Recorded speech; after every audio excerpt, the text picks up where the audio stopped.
Saben que para muchos la Navidad es una etapa de contraste.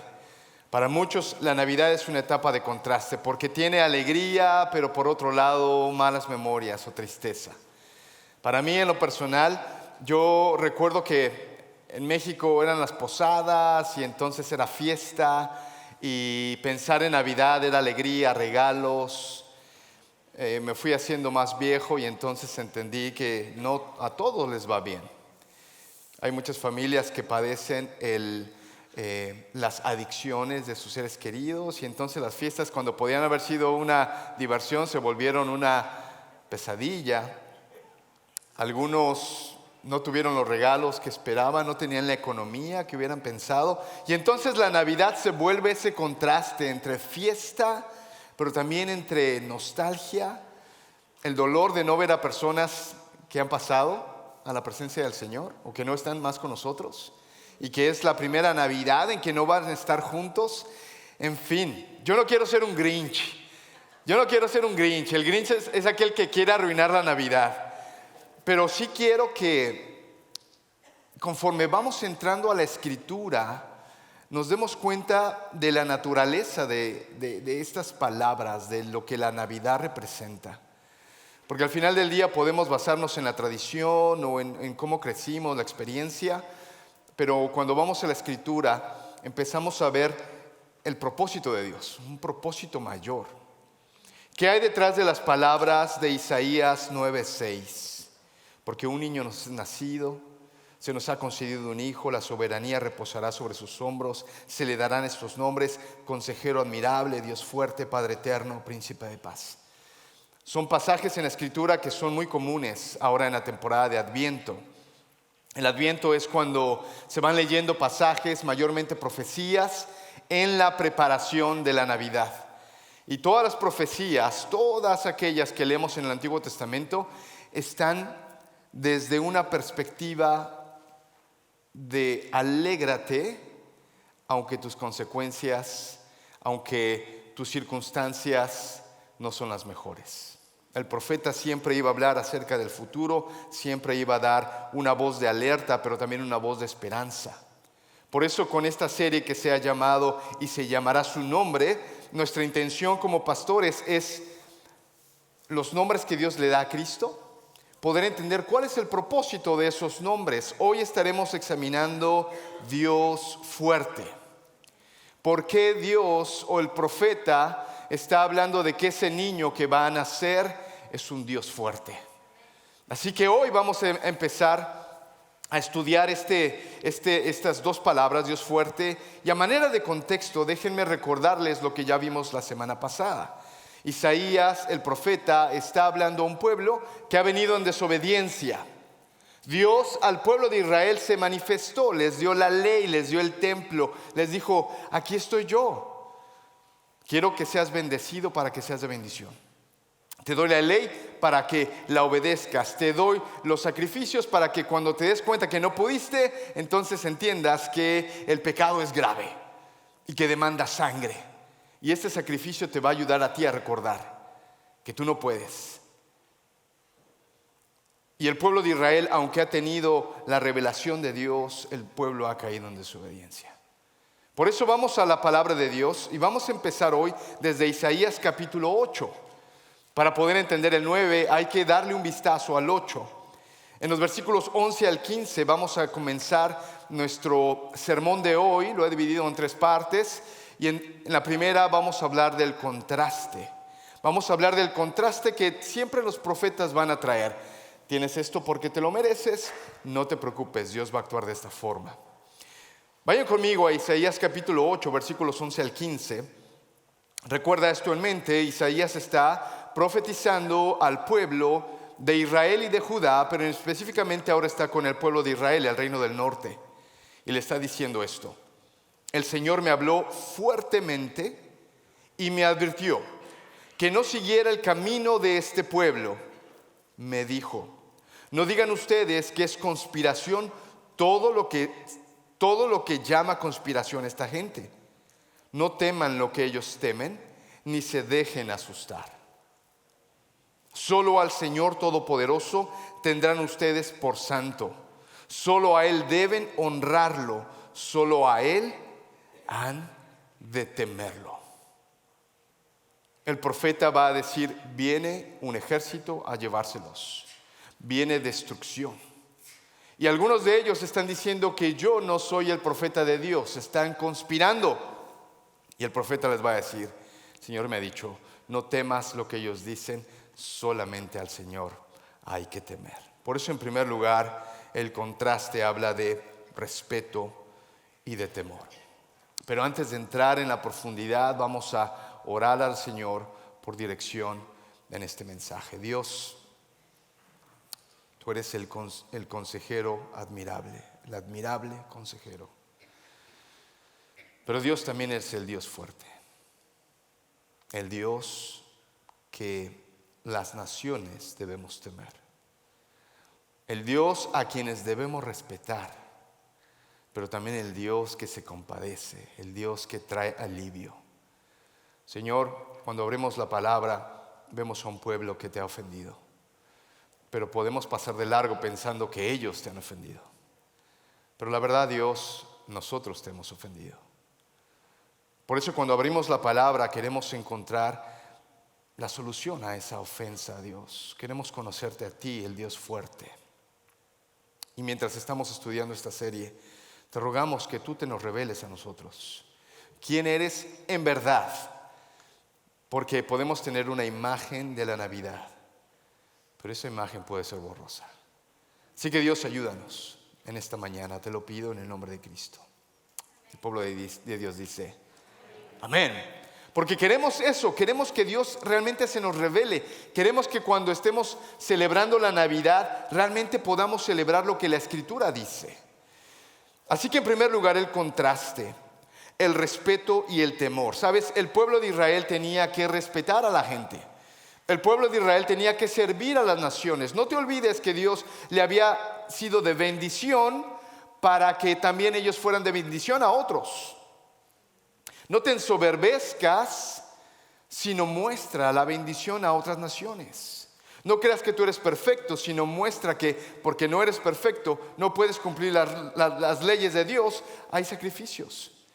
Pero ve con los pueblos y anuncia el evangelio, anuncia que Dios es un Dios compasivo. Así que ten respeto a las naciones, pero no les tengas temor.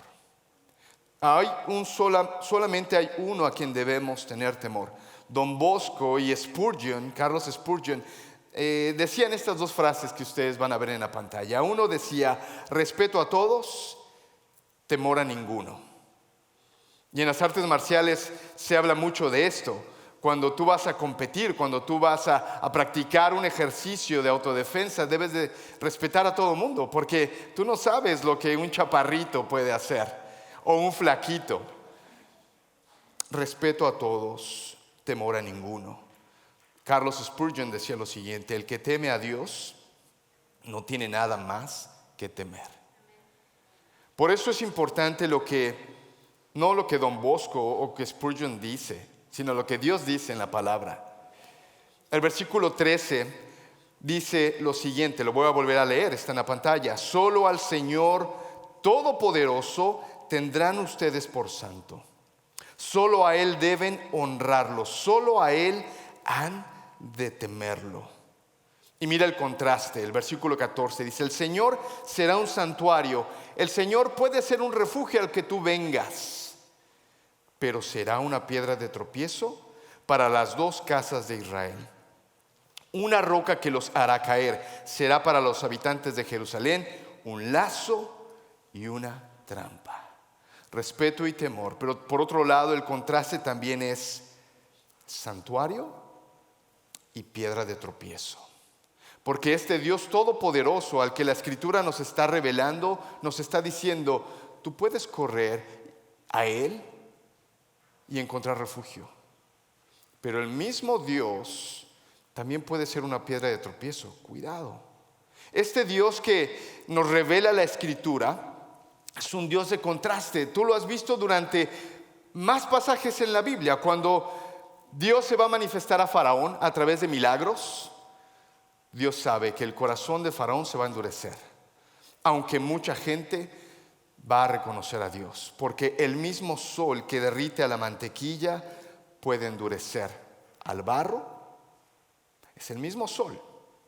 Y cuando Dios está hablando a través de este profeta, Dios está lanzando una advertencia. Este Dios fuerte, este Mesías, puede serte de refugio o puede serte de tropiezo.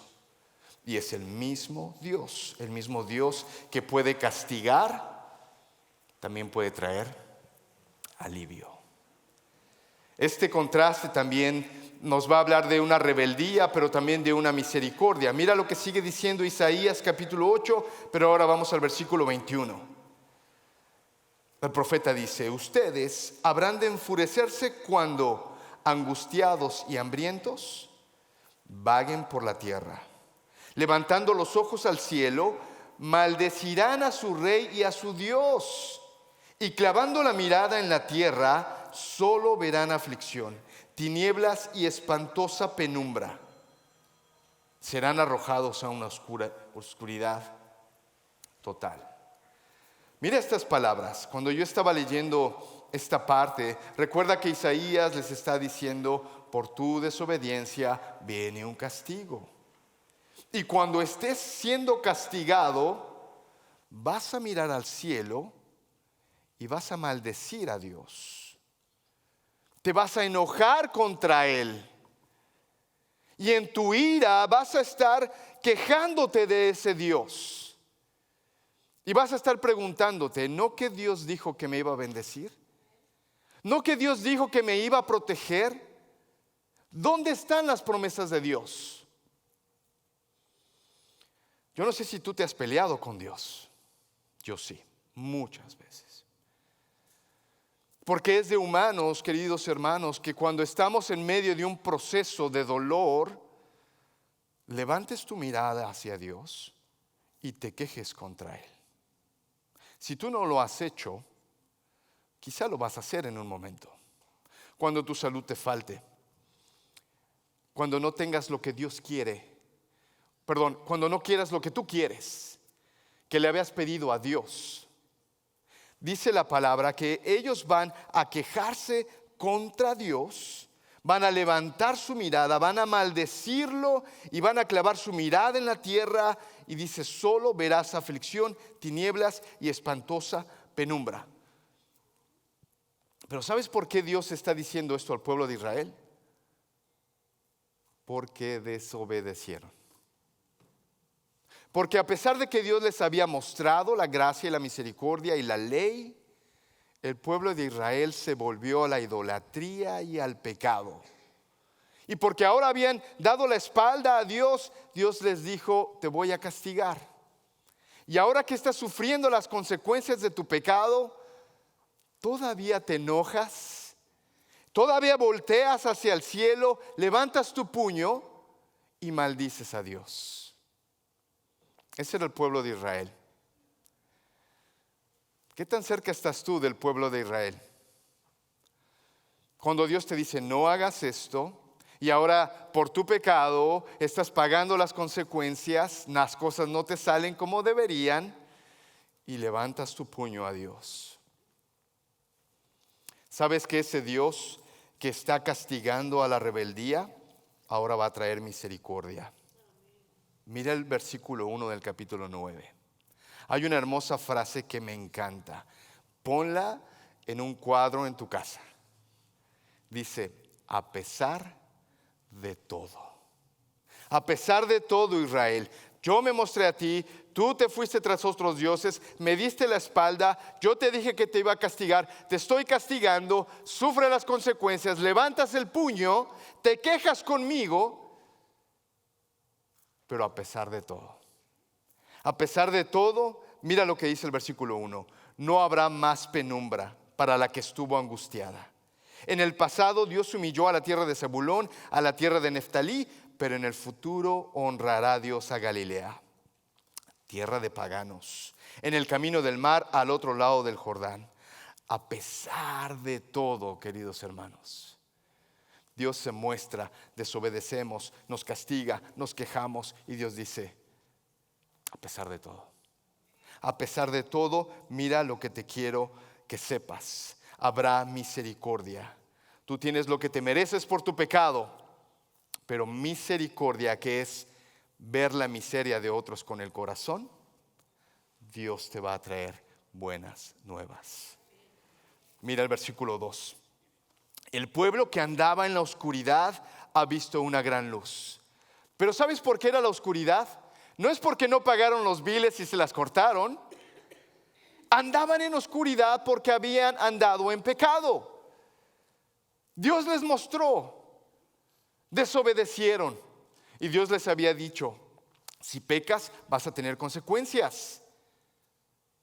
Así que esa oscuridad en la que el pueblo está caminando es bien merecida. No es una oscuridad que de la nada llegó, pero el pueblo que andaba en la oscuridad ha visto una gran luz. Sobre los que vivían en densas tinieblas del pecado, la luz ha resplandecido. Tú has hecho que la nación crezca, has aumentado su alegría y se alegran ellos en tu presencia como cuando hay una buena venta de garage. Se alegran ellos en tu presencia como cuando recogen la cosecha, como cuando reparten el botín, cuando te dicen hay un sale, ven, vamos a comprar. Cuando se repartían el botín es aquellos que ellos han vencido y que han dejado joyas, armaduras, armas, y entonces ellos vienen a recoger el botín. Ciertamente tú has quebrado, como en la derrota de Madián, el yugo que los oprimía, la barra que pesaba sobre sus hombros, el bastón de mando que los subyugaba, todas las botas guerreras que resonaron en la batalla y toda la ropa teñida en sangre serán arrojadas al fuego, porque serán consumidas por las llamas. Ya no vas a necesitar tu ropa de batalla.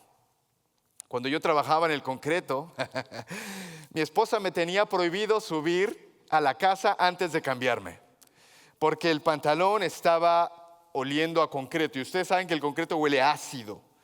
Aparte del concreto olía a aceite, y aparte de aceite olía a humano, right?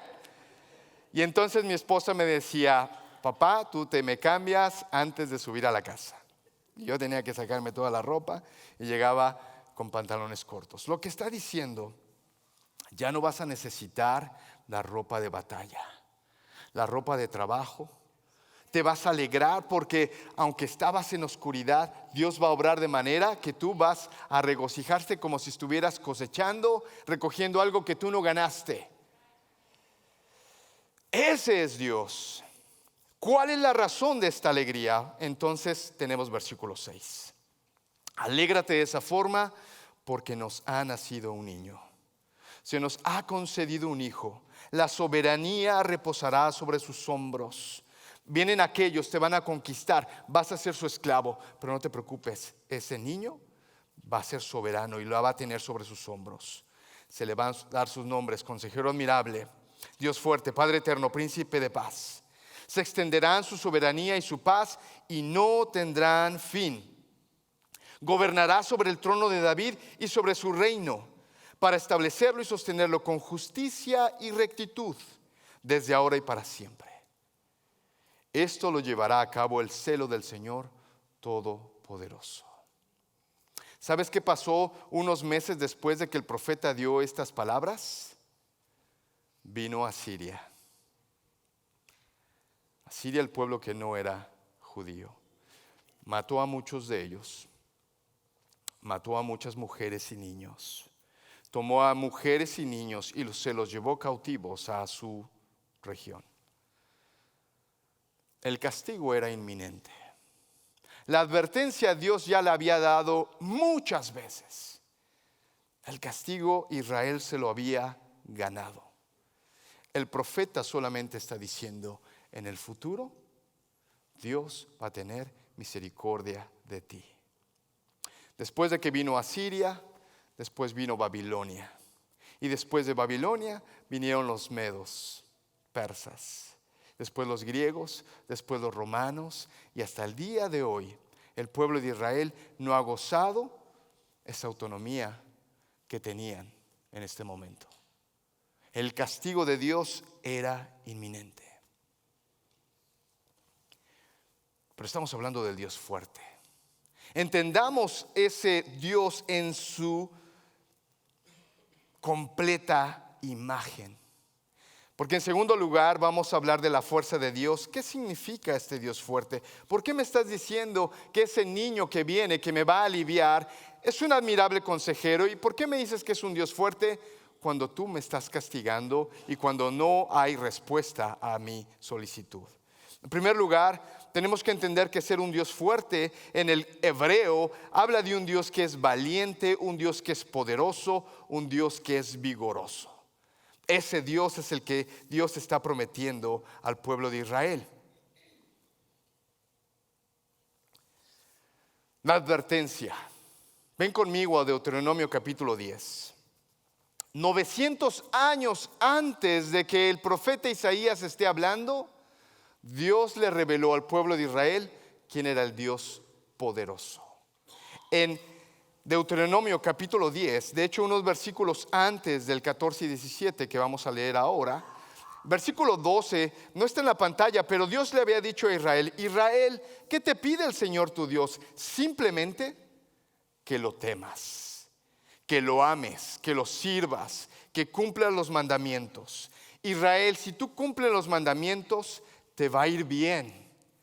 Deuteronomio es completamente un mensaje: tú obedeces, yo te bendigo; tú desobedeces, voy a tener que castigarte, Israel. Ese es el Dios todopoderoso. 900 años antes de Isaías. En esos 900 años ya Rodrigo nos explicó ese ciclo: obediencia, desobediencia, castigo, misericordia de Dios. ¿Está todo bien? Viene la desobediencia. Deuteronomio capítulo 10 versículo 17. Dios les había revelado lo siguiente: porque el Señor tu Dios es Dios de dioses y Señor de señores. Él es el gran Dios, poderoso y terrible. ¿Ves? El mismo nombre que dice en Isaías ya se los había dicho en Deuteronomio. Y este Dios, que es todopoderoso y es terrible, no actúa con parcialidad ni acepta sobornos. Y aquí déjame entrar contigo un poco al contexto tuyo y mío. ¿Te acuerdas que cuando creciste pensando en Dios, había un Dios al cual le celebrabas, o había algunos santos o algunos dioses que le celebrabas un día especial? ¿Te acuerdas que había ese Dios al cual tú le prometías algo y si Dios lo cumplía, entonces tú o te ibas a caminar a Chalma, o te vestías como cierto santo, o traías alguna ofrenda especial? ¿Te acuerdas de esos días? De hecho, quizá puedes estar pensando que ese es el mismo Dios ahora. Dios, si tú haces esto en mi vida, yo te prometo que. ¿Ese es tu Dios?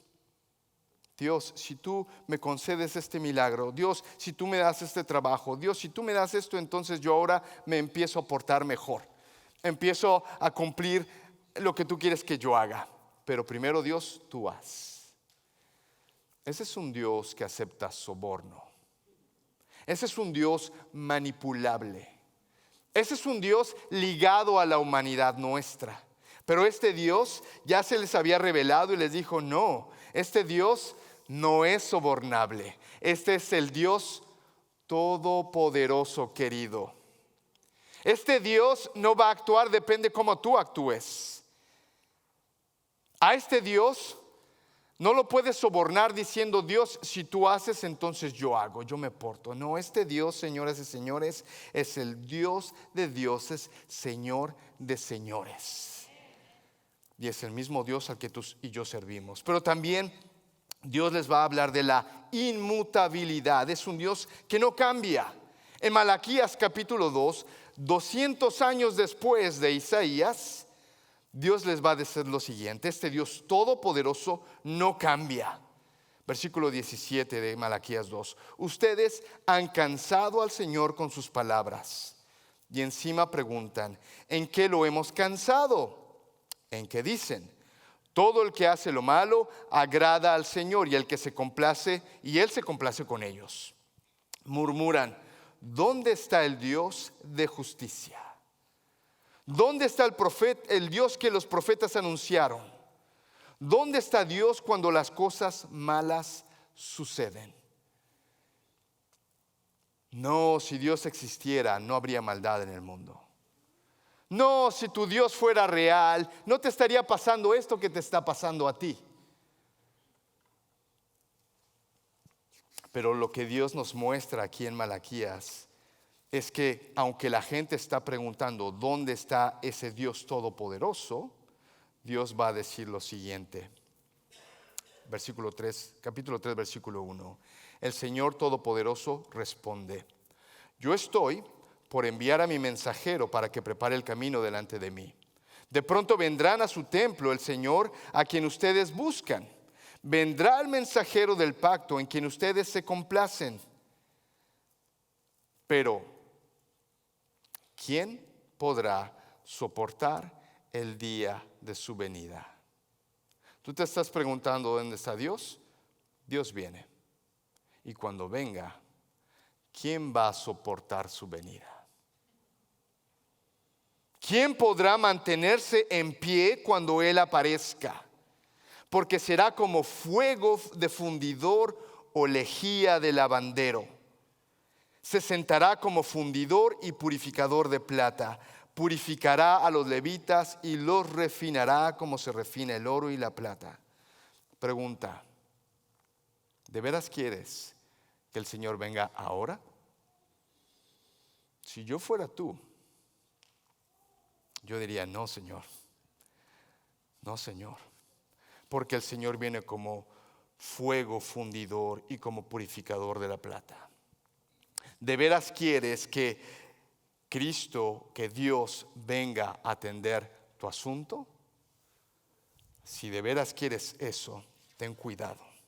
Porque dice el versículo: entonces traerán al Señor ofrendas conforme a la justicia, y las ofrendas de Judá y Jerusalén serán aceptables al Señor. Versículo 5: de modo que me acercaré a ustedes para juicio. Estaré presto a testificar contra hechiceros, adúlteros, perjuros, contra los que explotan a sus asalariados, contra los que oprimen a las viudas y a los huérfanos y niegan el derecho al extranjero, sin mostrarme ningún temor, dice el Señor Todopoderoso. Yo, el Señor, no cambio. Cuando estamos compartiendo con familiares y amigos acerca del Dios Todopoderoso, y entonces los familiares y amigos nos dicen: ¿y dónde está tu Dios? ¿Por qué no me muestras a Dios? ¿Sabes que tenemos que advertir que este Dios es fuego purificador? Que este Dios trae juicio.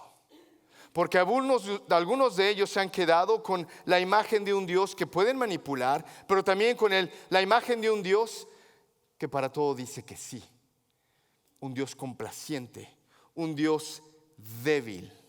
Y la Escritura nos presenta a un Dios todopoderoso. Déjame darte una visión de lo que está en Apocalipsis. Algunos de ustedes que están estudiando Apocalipsis se han dado cuenta de otra cara de Jesús. Y yo creo que ha sido importante ese estudio. Mira lo que dice Apocalipsis 19. Ya no tengo el tiempo para poderte leer todo el pasaje. ¿Tenemos un Dios débil? Dale un ojo a lo que es Jesús en Apocalipsis. Porque sabes, ese Dios que viene tiene ojos como llama de fuego. Tiene un vestido teñido en sangre. Algunos teólogos dicen es que es su sangre, y otros dicen no, es la sangre de los que Él va a hacer justicia. Lo siguen los ejércitos del cielo. De su boca sale una espada afilada. Los gobernará con puño de hierro a todos. Exprime las uvas en el lagar del furor. Ese es el Cristo que viene. Ese es el Cristo que nació en ese pesebre. Claro, estamos acostumbrados a un Cristo que habló paz, un Cristo que habló amor, un Cristo que perdonó. Pero hermanos, el Cristo al que servimos no es el mismo. Como cordero fue al matadero, pero este Cristo viene como un león. un león que viene con puño de hierro. Este no es ningún Dios débil. Este no es ningún Dios complacivo. Este no es ningún Dios que nos ignora. Este es un Dios como fuego arrebatador. Y ese es el Jesús que viene. Por último, déjame hablarte de su obra, porque este Dios que viene vino a salvarnos.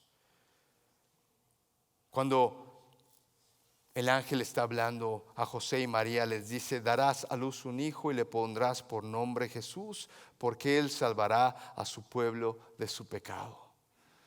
¿Sabes quién es tu enemigo número uno? No, no es el diablo. Eres tú mismo. Es tu pecado. ¿Sabes lo que alejó a Israel de Dios? Fue su pecado.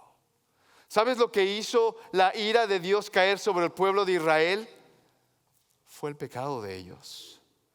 Fue el pecado que, aunque habían tenido la revelación, habían visto los milagros de Dios, habían disfrutado del perdón y la gracia de Dios, se habían vuelto tras sus ídolos. Se habían caído en desobediencia. Y ese Dios que viene con mano de hierro. Pero ¿sabes qué? Es el único que te puede salvar de tus pecados. Este Dios también es heredero de todo. Hebreos 1, 2 y 3 dice: en estos días finales Dios nos ha hablado por medio de su Hijo. Lo siento mucho, Israel, porque tú no pudiste reconocer al Mesías. Lo siento mucho, Israel, si te hubieras dado cuenta que el Mesías caminó entre ustedes. Pero en los últimos días Dios nos ha hablado a través de Jesucristo. A este lo designó heredero de todo y por medio de él hizo el universo. El Hijo es el resplandor de la gloria de Dios, la fiel imagen de lo que Él es, el que sostiene todas las cosas con su palabra poderosa. Después de llevar a cabo la purificación de los pecados, se sentó a la derecha de la majestad en las alturas. Iglesia, ese es tu Dios. Él todo lo posee, Él todo lo tiene por derecho. Ese es tu Dios todopoderoso. Y por último, Él es el Dios fuerte. Colosenses 1, 16 y 17. Porque por medio de Él fueron creadas todas las cosas en el cielo y en la tierra, visibles e invisibles, sean tronos, poderes, principados o autoridades. Todo ha sido creado por medio de Él y para Él.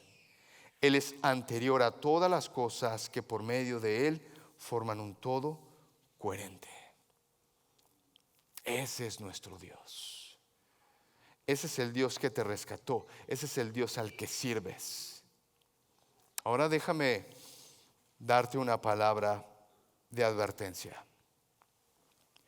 ¿Tú no has confiado en Cristo? ¿Tú crees que Cristo es manipulable? ¿Tú crees que Cristo está en un lugar, está para servirte a ti? El mismo Cristo que ha muerto por nuestros pecados, que es heredero de todo, que viene con llama de fuego, puede serte un refugio o una piedra de tropiezo. ¿Dónde estás ante este Dios todopoderoso? ¿Quién es Cristo para ti? ¿Es el heredero de todo y a quien le sirves? ¿O es un amuleto con el cual te sientes bien? Si solamente es un amuleto para tu vida, uno más de la colección de dioses que tienes, ten cuidado. Porque ese es un Dios todopoderoso que viene con juicio, que viene con castigo. Ponte de pie, ponte de pie. Cuando muchos cristianos están diciendo: Señor, ven, ¿sabes qué es lo que están viendo los cristianos? Alivio para sí mismo. Que yo ya deje de sufrir, que vengan las promesas de Dios. Dios, yo ya quiero estar en tu presencia. Y aunque yo digo: Jesús, ven, ¿sabes qué digo a veces? Señor, todavía no. Todavía no. Porque en el momento en que tú vengas, viene un juicio, viene un castigo. Porque tú eres un Dios todopoderoso que no cambia, eres santo. Y aquellos que no están aceptando a Jesús, aquellos que están corriendo de su presencia, no van a tener otra oportunidad. Así que, Señor, espera. Déjanos seguir orando, déjanos seguir compartiendo. Si hay incrédulos en nuestra familia, si hay incrédulos en la iglesia que no han confiado en Cristo, dales todavía más tiempo. Pero la verdad, hermanos, que el Señor puede venir cuando Él quiera, porque Él es soberano. Él no va a escuchar mi reclamo o mi oración si Él quiere venir hoy. Así que mi último consejo para ti es: ven a Cristo. Él es todopoderoso, Él no es débil. Este es un Dios de gloria. Él no es débil, Él no está ausente, Él no es manipulable. Ven, porque si tú no vienes a Él, vas a cargar con su juicio. Es un Dios fuerte. Témelo. ¿Vives en pecado? Témelo. Témelo. Porque Él viene con fuego purificador. Vamos a tomar la Santa Cena. Y ahora que vamos a tomar la Santa Cena, te voy a recordar, esto es para creyentes, quienes hemos confiado en Cristo. Por favor, toma los elementos ahí. Lo vamos a hacer ahora un poco diferente. Te voy a pedir que abra los elementos. No voy a leer, como siempre leemos, esa porción en Corinto donde Pablo está instituyendo la cena. Pero quiero que leamos juntos el Salmo 24. Y la forma en que vamos a comer los elementos es una forma rápida. Es decir, ya ahora que todos tengan los elementos, vamos a participar de ellos. Y mientras los estás consumiendo y estás recordando a este Rey de Gloria, yo voy a leer el Salmo 24. Pero al finalizar el Salmo 24, yo creo que como iglesia reconozcamos, porque el salmista, que es David, hace dos preguntas al final. Y él dice: ¿quién es este Rey de Gloria? Y entonces yo quiero que como congregación todos podamos leer lo que la pantalla dice. En subrayado abajo dice, cuando el salmista pregunta: ¿quién es este Rey de Gloria? La respuesta de la iglesia es en voz alta: el Señor, el fuerte y valiente. El Señor, el valiente guerrero. Ese es tu Dios. Y cuando terminemos el último versículo, yo quiero que terminemos y pronunciemos las palabras: porque este es Jesús, es tu Rey de Gloria. Así que toma los elementos ahora. Yo voy a leer el resto del Salmo y al finalizar vamos a hacer ese ejercicio.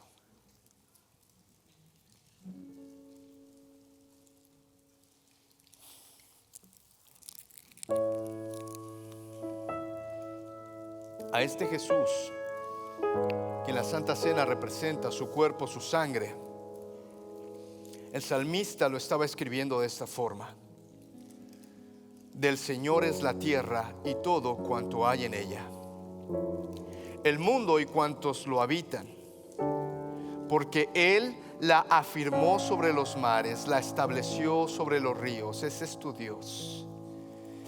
¿Quién puede subir al monte del Señor? ¿Quién puede estar en su lugar santo? Solo el de manos limpias y corazón puro, el que no adora ídolos vanos ni jura por dioses falsos. Quien es así recibe bendiciones del Señor. Todo esto en Cristo. Dios su Salvador le hará justicia. Tal es la generación de los que a ti acuden, de los que buscan tu rostro, oh Dios de Jacob. Eleven puertas sus dinteles, levántense puertas antiguas, que va a entrar el Rey de la Gloria. Iglesia, ¿quién es este Rey de la Gloria?